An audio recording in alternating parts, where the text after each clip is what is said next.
le Messager, c'est la cohérence. Projet collectif passionnant. Ce désir toujours d'innover. Une aventure indispensable. Pourquoi est-ce qu'on pense si peu à l'accessibilité pour les personnes malentendantes ou sourdes, devenues sourdes, oralistes? C'est parce qu'il n'y a pas de demande. Pourquoi il n'y a pas de demande? Parce que les gens ne savent pas. Je suis tombé dans la marmite de la surdité totalement par hasard parce que j'ai eu un enfant sourd. En février, j'ai rencontré Jean-Luc quand je donnais des cours à un groupe de parents d'enfants sourds. On a commencé à réfléchir en créant Polycom avec l'objectif d'utiliser les différents modes de communication comme la LFPC, la transcription simultanée, etc.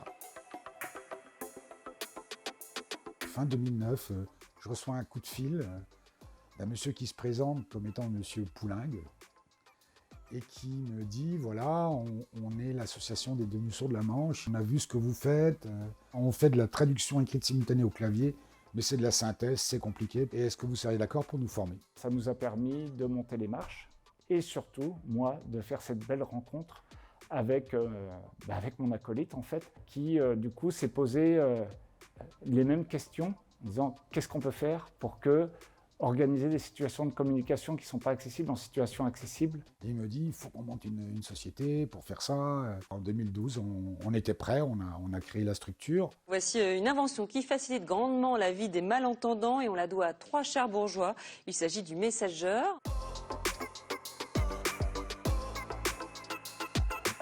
Au début, tout n'était pas parfait et on faisait du sous-titrage, on mettait en place des installations techniques. Ce qui nous a permis d'être au top, c'est d'avoir la chance que le réseau des associations de devenus sourds du Bucodès Surdifrance nous permette d'expérimenter avec elles directement sur le terrain. La DSM sur 1050 est en quelque sorte la pouponnière du Messager et elle est très fière d'avoir réussi à éduquer les salariés fondateurs aux réels besoins des devenus sourds et malentendants.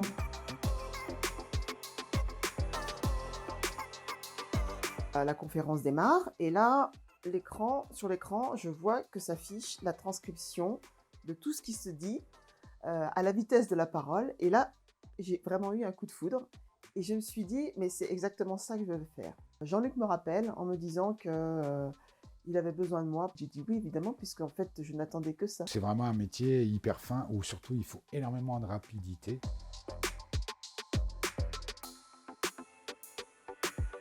J'ai passé toute ma promotion avec cette énorme valise hyper lourde qui était le premier prototype en fait du Messager pour l'accessibilité qu'on appelle maintenant la diluse. On a eu beaucoup d'opportunités parce qu'on a été pionniers. On a créé des fonctions support, on a développé le métier d'interprète de l'écrit et il y a plein de nouveaux qui sont arrivés.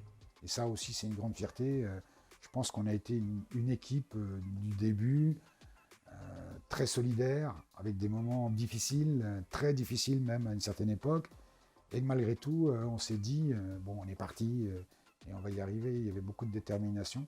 Et ça, j'aimerais bien le transmettre et qu'on continue à le transmettre à tous les gens qui viennent dans l'entreprise. J'ai hâte de voir ce que me réserve le Messager pour la suite.